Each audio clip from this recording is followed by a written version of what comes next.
C'est l'heure de votre actualité sportive. Le roi a chuté. Marc Marquez, qui semblait intouchable sur cette saison 2025 de MotoGP, a connu un premier accroc lors de son Grand Prix des Amériques, un circuit où il est comme chez lui pourtant. En raison de la pluie, l'Espagnol s'est fait avoir avec un vibre humide qui l'a fait chuter. Un roi, aussi grand soit-il, peut parfois tomber de son trône.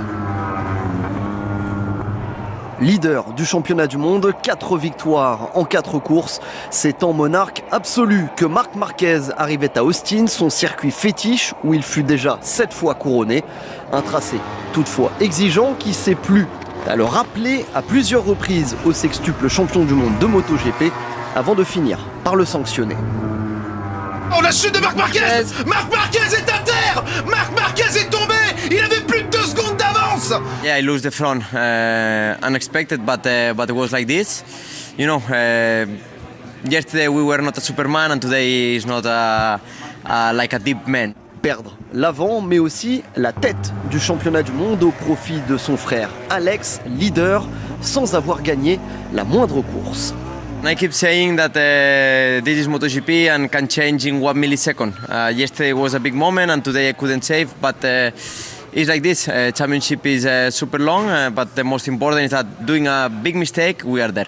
Alors que son coéquipier Francesco Bagnaia l'a emporté, l'Espagnol est tombé de son nuage, une habitude pour celui qui compte plus de chutes que de grands prix en MotoGP. Lil Lance, le Lux remporte le Derby du Nord et retrouve le top 5 dans un Derby du Nord qui a eu du mal à s'emballer. C'est Lille qui est en sortie vainqueur face à Linz 1-0 grâce à un but de Fernandez Pardo. Le Lux intègre ainsi le top 5 et se retrouve à seulement 3 points de la deuxième place. Le LOSC remporte le 100e derby du Nord en Ligue 1 face à Lens 1-0 grâce à cette mésentente entre Kylian Antonio et le gardien lensois Mathieu Ryan. Mathias Fernandez Pardo en profite pour inscrire son 2e but de la saison en Ligue 1 et offrir la victoire aux Dogs. Seule réalisation d'une rencontre insipide. Les Lillois sont invaincus dans le derby depuis bientôt 3 ans. Ça nous permet de rester dans les 6 équipes qui vont lutter, je pense, maintenant pour les places européennes, cette victoire nous permet de mettre Lens à 8 points. Et donc on va avoir des matchs au couteau jusqu'à la fin de saison. Il en reste 7. Il va falloir être très régulier, très, très serein aussi. Quand tu joues des matchs de très très haut niveau comme ça, tu sais que ça va se jouer sur des détails. On n'a pas eu ce geste juste. On n'a pas été assez efficace sur cette dernière prise de décision, cette dernière frappe, cette dernière passe. Et ouais, tu repars avec beaucoup de frustration, ça c'est sûr. Plus tôt ce dimanche, Le Havre arrache la victoire face à Nantes, service minimum pour Auxerre. Samedi, Reims crée l'exploit face à Marseille, Saint-Etienne impuissant face aux Parisiens. Monaco renverse Nice et devient dauphin du PSG avec 1 point d'avance sur Marseille, 3 sur Nice et Lille. Strasbourg 6e, victorieux de Lyon désormais hors des places européennes. Le Havre prend 4 longueurs d'avance sur le premier relégable Saint-Etienne. Montpellier bon dernier avec 15 points. Master 1000 de Miami, tout de vertu. Novak Djokovic a vu l'espoir de remporter son 100e titre en simple s'évanouir dimanche 30 mars au terme de la finale du Master 1000 de Miami, Floride aux États-Unis. Il a perdu face au Tchèque Jakub Mensik. Un orage annonciateur au-dessus de Miami, celui d'une sensation sur le court central du Hard Rock Stadium, dans une finale de Masters 1000 démarrée avec près de 6 heures de retard. Car la foudre a frappé, et elle est venue de la raquette d'un môme de 19 ans, Jakub Mensik, 54e joueur mondial, pas impressionné au moment de défier Novak Djokovic, pourtant en route vers un 100e titre sur le circuit. Le Tchèque break d'entrée mais se fait reprendre en milieu de set.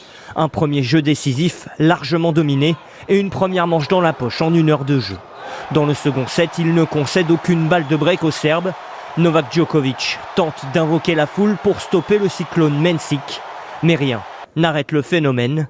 Un 2e tie-break maîtrisé de main de maître. Après un tournoi parfait, Jakub Mensik remporte son premier titre ATP. Le 100e de Djokovic peut attendre encore un peu. To be honest, I don't know what to say. It feels incredible, obviously, you know. Like you said, it was probably my biggest day of my life, and there is no harder task in tennis than to beat him, you know, in the finals. So yeah, I feel just super happy, and I think that the feelings will come later. Manchester City, sorti de la Ligue des Champions, de la Coupe de la Ligue et hors course en championnat, s'est qualifié ce dimanche pour les demi-finales de la Coupe d'Angleterre en s'imposant à Bournemouth 2-1 et garde espoir de remporter cette fois-ci un titre de cette saison.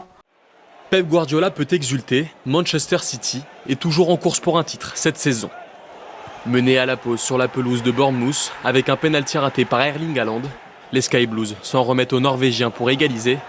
Deuxième but de Marmouche à l'heure de jeu et qualification pour les demi-finales de la FA Cup. Nous passons à présent au rugby. Racing 92, Bordeaux, le Racing gagne enfin à domicile et s'éloigne de la zone rouge. Au bout d'un match complètement fou, le Racing 92 a résisté au retour de l'Union Bordeaux-Bègles dans les derniers instants 36-1. Ce succès, le premier à domicile depuis octobre, permet aux Franciliens de s'éloigner de la zone rouge imprécis. Les Bordelais se contentent ainsi du bonus défensif. À la maison, on l'a compris, le Racing n'est pas à l'aise. Toujours pas de victoire en top 14 dans son arena en 2025. Les Ciels et Blancs, en pleine opération maintien, reçoivent l'UBB, dauphin du leader, et qui n'a perdu qu'une fois sur ses 7 derniers déplacements. Pas de calcul à faire, les Franciliens démarrent très fort. Gogiashvili aplati après seulement 2 minutes de jeu. Bousculés, les Bordelais répondent. Jalibert, c'est bien joué, c'est bien fait. Et c'est Pete Samou qui va marquer. L'UBB égalise et prend les devants en puissance. Quelques secondes plus tard, les hommes de Patrice Colazo redescendent sur terre à leur tour de répondre. Feleti Kaitou s'en charge. Il marque le talonneur australien, le deuxième essai du Racing. Avec 2 pénalités en plus, le Racing mène à la pause 18-12. La Défense Arena se dirige vers une deuxième mi-temps asphyxiante, mais un homme lui donne de l'air. L'interception, c'est bien fait de Le Grec qui va y aller planter un coin. La chasse aux démons devient concrète, plus 17 pour le Racing à 20 minutes du terme. Forcément, les Bordelais sonnent la révolte dans le sillage de Louis Bielbiarré, 9e essai de la saison en top 14. Et voilà, c'est tout pour l'actualité sportive. D'ici là, portez-vous bien.